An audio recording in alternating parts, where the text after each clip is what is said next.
Syracuse and Duke, instant classics. 3 years in a row that it's a one-goal game that has come down to pretty much the last second. All here to break it down, Sam Rothman, CitrusTV's men's lacrosse beat reporter. And Sam, this was a really interesting setup because Syracuse had to play a home game outside for the first time in 30 years, had to be moved to Cicero North Syracuse High School because of the NCAA women's tournament. What was the environment like at CNS with everybody outdoors at a high school venue? Yeah, so I was actually sitting in the stands with about 5,000 Syracuse fans, and they really packed this stadium. There was not one empty seat in the stands, to the point where it was a standing room only crowd, and fans were literally lined all around the field just to watch this game. And from the start, if you were a Syracuse fan, you probably weren't too happy with how the game was going, but once they got on that fourth quarter scoring run, the place completely went nuts.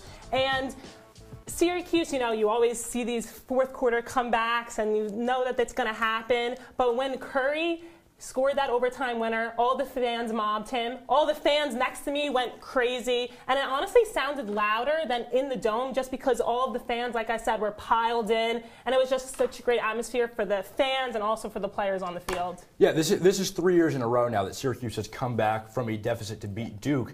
And something that Syracuse really commonly does is they dig themselves a hole and they somehow manage to get out of it. They've done it this year, did it against Rutgers, did it against Johns Hopkins as well. How have they been able to come back from these fourth quarter deficits and pull out a win?